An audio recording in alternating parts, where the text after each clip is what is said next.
बिस्मिल्लाहिर्रहमानिर्रहीम, अस्सलाम वालेकुम। Welcome back to my channel. I hope आप लोग खुश होंगे और खैरियत से होंगे। अच्छा जी, आज की जो वीडियो है वो आप लोगों की मोस्ट रिक्वेस्टेड है और आपकी बहन और आपकी आपी या आपकी आंटी जो आपको आज वीडियो दे रही है वो है वीकली मील प्रेप। तो मैं किस तरीके से वीकली मील प्रेपरेशन करती हूँ यही आप लोगों ने पूछा था, तो मैंने करनी थी, तो मैंने सोचा कि क्यों ना मैं आप लोगों के साथ भी शेयर करूँ। तो बस आज की पूरी वीडियो उसी पर ही है और बहुत गौर से आपने देखनी है अगर आप लोगों को भी मेरी तरह वीकली मील प्रेपरेशन करनी है और अपनी कुकिंग को या अपने किचन के कामों को आसान बनाना है। और ख़ास तौर से ये वीडियो उन लड़कियों के लिए है जिनकी नई नई शादियां हुई हैं या जिन्होंने अभी रिसेंटली किचन में काम करना शुरू किया है। तो बस जी वो लड़कियां खुश हो जाएं कि आज बहुत सारी चीज़ों के बारे में उन्हें पता चलेगा कि किस तरीके से चीज़ें फ्रीज़ की जाती हैं और हम क्या क्या कर सकते हैं जिससे हमें कुकिंग में आसानी हो और हमें कोई ज़्यादा परेशानी ना हो और हम जल्दी भी कुकिंग कर लें ताकि हमारा जो टाइम है वो सेफ हो जाए। तो जी सबसे पहले तो हम जिस चीज़ की तरफ चलेंगे वो है लहसुन अदरक। लहसुन अदरक एक ऐसी चीज़ है कि जो हर खाने में और तकरीबन डेली यूज़ के तौर पर हमें चाहिए होता है, क्योंकि तकरीबन सारे ही खानों में ये यूज़ हो रहा होता है। तो मैं हमेशा घर में ही लहसुन छीलती हूँ और एक पाव लहसुन में मैं डालती हूँ आधा पाव अदरक। बिल्कुल सही क्वांटिटी रहती है, एक पाव लहसुन में आधा पाव अदरक। और मैं जब भी इसे पीसती हूँ या इसे सेव करती हूँ तो मैं हमेशा इसमें आधा ऑयल डालती हूँ और आधा पानी। एक तो इससे ये होता है कि इसका जो टेस्ट होता है वो ख़राब नहीं होता और ना ही इसका कलर चेंज होता है। तो आप जब कभी भी लहसुन अदरक पीस कर रखें, एक तो इसे ऑयल में पीसें, आधा ऑयल डालें आधा पानी। इससे ये होगा कि ये डीप फ्रीज़र में भी जमेगा नहीं। आप जब भी इसे निकालेंगे ये एकदम फ्रेश और ताज़ा निकलेगा और इजी भी रहेगा, क्योंकि ये जमा हुआ नहीं होगा, वरना अक्सर हम पानी में पीसते हैं तो वो जम जाता है और फिर जब हम निकाल के रखते हैं तो काफ़ी टाइम लगता है उसे डीप फ्रीज़ होने में। तो जी लहसुन अदरक तो मैंने पीस के रख दिया। अब आ जाते हैं अपने मसालों की तरफ। तो जब सबसे पहले आप जब कभी भी अपने मसाले मंगाएं या लेकर आएँ, जितने भी आप स्पाइसेस यूज़ करते हैं और डालते हैं, तो आपने चेक कर लेना है कि क्या क्या ख़त्म हुआ है और क्या क्या आपको लेना है। तो सबसे पहले हम डालेंगे साबुत गरम मसाला। एक बोतल में आपने डालनी है बड़ी इलायची, काली मिर्चें और लौंग। ये 3 चीज़ें एक बोतल में आपने डालनी हैं। और जो दालचीनी है और छोटी इलायची है वो आपने रखनी है अलग अलग जार में। तो ये देखें जी ये तीनों आपस में मिलजुल गई हैं। अगर हम इसके ऊपर दालचीनी डाल देते तो सारी ये नीचे छुप जाती। तो आपने ये अलग रखनी है दालचीनी, इसका जार आपने अलग ही बनाना है क्योंकि काफ़ी बड़ी बड़ी होती हैं और आपने जो तमाम अपने मसालों के जार हैं वो फील कर लेने हैं ताकि आपको पूरे हफ्ते कोई परेशानी ना हो कि जब भी आप खाना पकाने खड़ी हों तो एक चीज़ ये नहीं है या वो नहीं है। तो हफ्ते में एक बार एक दिन ऐसा ज़रूर बनाएं जिस दिन आपने अपने मसालों के तमाम जार पूरे उन्हें भरने हों या उन्हें फील करने हों। तो ये मैंने डाल दिया है साबुत धनिया और जो धनिया बचा है उसे मैं दरदरा पीस के रख लूँगी। और सौंफ अभी थी इसमें तो वो मैंने नहीं डाली, तो इसे मैं ऐसे ही रख दूँगी पैक हुई हुई। और अब आ जाते हैं अपना जो स्पाइसेस जार है जिसमें हम हल्दी और लाल मिर्चें वगैरह रखते हैं। तो सबसे पहले मैं इसमें डालूंगी ज़ीरा, और सफ़ेद ज़ीरा है ये। जितना आपके इसमें बॉक्स में आता है आप इतना डाल दें और बाकी का आप इसे दरदरा सा पीस कर रख लें। और अब आ जाते हैं हल्दी की तरफ। तो ये एक ऐसा जार होता है जिसमें तमाम मसाले हों तो कोई परेशानी नहीं होती, बस एक आप जार निकालें और ये तमाम मसाले अपने खानों में यूज़ करें, वरना एक एक जार करके हमें निकालना पड़ता है और काफ़ी अक्सर ऐसा होता है कि एक के निकालने के चक्कर में दूसरा जार गिर जाता है। तो अगर आपको भी ऐसा कोई बॉक्स पसंद है जिसमें 4-5 खाने एक साथ हों तो आप ज़रूर उसे यूज़ करें, बहुत आसानी होगी आपको मसाले यूज़ करने में। तो लाल मिर्चें भी मैंने इसमें पूरी डाल दी हैं और आपको नज़र आ रहा होगा कि ऊपर तक भर गया है। तो बस यही होता है कि हफ्ते में एक दिन आप इन तमाम चीज़ों को रीफ़िल कर लें ताकि आपको पूरे हफ्ते कोई परेशानी ना हो और जब भी आप खाना पकाने खड़ी हों तो इजीली ये स्पाइसेस आप यूज़ कर सकें। और अब आ जाते हैं कुटी हुई मिर्च की तरफ। ये भी हम इसमें डाल देंगे और जो बाकी की बचेगी उसे हम रबड़ बैंड लगा के या जो भी आप लगाते हों वो लगाकर आप इसे रख दें। और इस स्पाइस बॉक्स में आपने बिल्कुल भी कोई गीला चमचा नहीं डालना है या कोई भी गीली चीज़ नहीं यूज़ करनी है, वरना इसमें सुरैरियाँ हो जाती हैं या फिर अक्सर इसमें फंगस लग जाती है मसालों में। तो जी थोड़ी सी एहतियात आपने करनी है ताकि आपके जो मसाले हैं वो ठीक रहें। ठीक है। और ना ही आप गीले हाथ से कोई भी मसाला निकालेंगे, जैसे हम अक्सर हाथ से निकाल लेते हैं। तो बस ये एहतियात करनी है कि गीली चीज़ इसमें ना जाए। और जी पूरे वीक के लिए मसालों का काम तो हमारा हो गया और आराम से मैंने इन्हें रिफ़िल कर दिया ताकि आगे कोई परेशानी ना हो, और कोई भी मसाला ख़त्म हुआ हुआ होता तो वो भी हमें पता चल जाता। और बाकी का जो साबुत धनिया बचा था उसे मैंने दरदरा सा पीस लिया है, और ये भी हम बोतल में डाल देंगे। और इसे डालने के लिए जो तरीका मैंने यूज़ किया है, एक तकरीबन मैंने अपनी अम्मी को करते हुए मैं देखती थी। तो एक छोटा आपने कागज़ ले लेना है और उसकी बना लेनी है एक कुप्पी सी, खैर कुप्पी ही बोलेंगे इसे, जैसे तेल वगैरह की होती है, और ये इस बोतल के मुंह पर रख देनी है। इससे ये होगा कि अगर आपके पास कोई ऐसी चीज़ नहीं है जिससे आप ये आराम से बोतल में डाल सकें और ये गिरे भी ना, तो आपने सिंपल कागज़ को इस तरीके से करके इस तरीके से इसमें डाल देना है। बहुत ईजीली ये चला जाएगा और आपका जो मसाला है वो नीचे गिरेगा भी नहीं। तो ये देखें जी, ये कितना तकरीबन कदीम नुस्खा ही कह लें आपके, पहले ज़माने में ऐसे ही लोग टोटके यूज़ करते थे और आसानी भी रहती थी उन्हें। और अब आ जाते हैं अपने जो ऑयल की बॉटल्स होती हैं उन्हें भी हम रिफ़िल कर लेते हैं, क्योंकि ऑयल का तो आपको पता ही है कि हर खाने में और हर चीज़ में ही जाना ही होता है। तो अब अगर आप सरसों का तेल भी यूज़ करते हैं और जो कुकिंग ऑयल जो भी आप यूज़ करते हैं वो आप ले लें। और जितनी भी आपकी बोतल्स हों, अक्सर घरों में एक बड़ी बोतल होती है और एक होती है छोटी। तो बड़ी बोतल में हम तमाम ऑयल रखते हैं और उसी से ही हम अपनी जो छोटी बोतल्स होती हैं उन्हें हम फ़िल करते रहते हैं। तो मैंने भी ये जो हमारी छोटी बोतल थी जो रेगुलर यूज़ में आ रही होती है वो मैंने पूरी भर ली है, और एक जो दूसरी है सरसों के ऑयल की वो भी मैं डाल लूँगी। मेरे घर में दोनों तेल यूज़ होते हैं और सब्जियां अक्सर मैं सरसों के तेल में ही बनाती हूँ। सरसों के तेल में बहुत मज़े का टेस्ट आता है सब्जियों को पकाने का।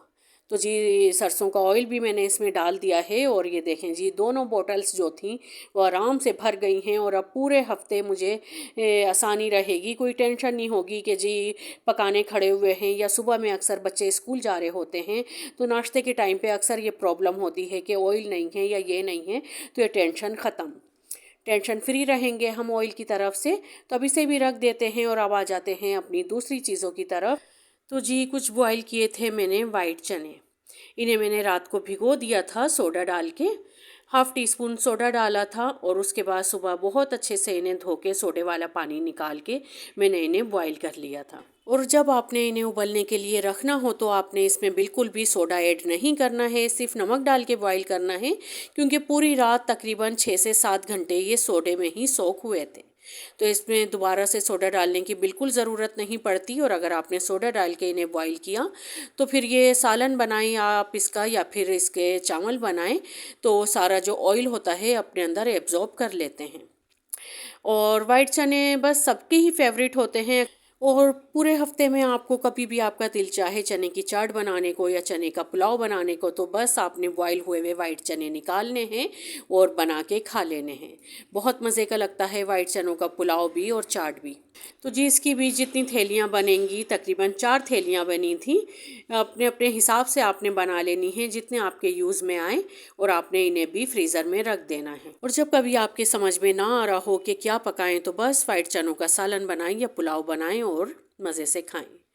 और अब आ जाते हैं हरा धनिया की तरफ। तो जी हरा धनिया तो आपको पता ही है कि अक्सर हमारे सालनों में यूज़ हो रहा होता है। अक्सर कभी हरी चटनी हम इसकी बनाते हैं, और शोरवे वाले सालन का जायका तो इसके डालने से बढ़ जाता है। मुझे तो बहुत पसंद है इसका टेस्ट, ख़ास तौर से शोरवे वाले सालन में।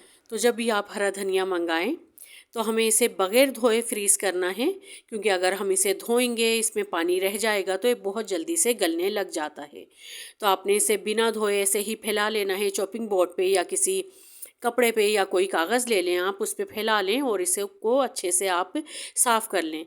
कोई भी इसमें गीला पत्ता हो या कोई गला हुआ पत्ता हो तो आपने वो निकाल देना है, क्योंकि अगर इसमें एक पत्ता भी गीला रह गया या फिर कोई भी गला हुआ पत्ता रह गया तो फिर सारा ख़राब होने लग जाता है। तो बहुत अच्छे से हमें इसे साफ़ कर लेना है, और जो ज़्यादा मोटे मोटे डंठल हों इसमें वो भी हमें निकाल देना है।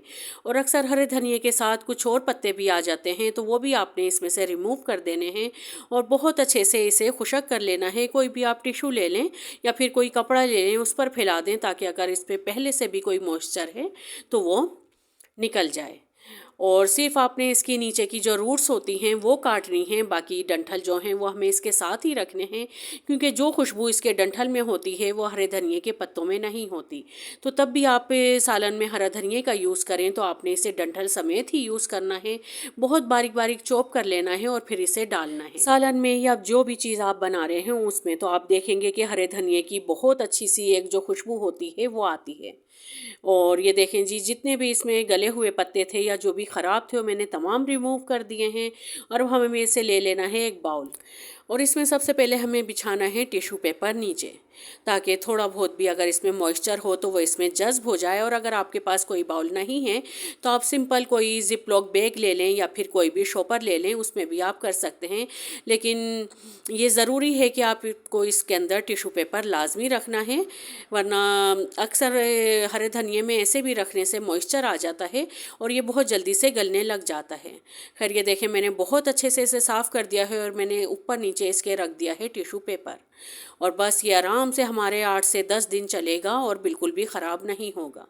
बहुत अच्छे से आपने इसमें से तमाम पत्ते जो गले हुए हों, ख़राब हों, वो रिमूव कर देने हैं और इसे फिर आराम से 8-10 दिन यूज़ करना है। और अब बारी आ जाती है हरी मिर्चों की। तो जी, हरी मिर्चों को आपने बहुत अच्छे से पहले धो लेना है और इन्हें खुशक होने के लिए रख देना है। और फिर कोई भी टॉवल ले लें आप या कोई टिश्यू ले लें, उससे सारा इसका जो मॉइस्चर है वो खुशक कर लें आप, या पंखे के नीचे रख दें तो ये बहुत इजीली खुशक हो जाती हैं। और फिर इसके जो ऊपर के तमाम डंठल हैं वो आपने हटा लेने हैं और सेम वही तरीका के नीचे टिश्यू रखना है और फिर उसके ऊपर हरी मिर्चें डालते जाना है।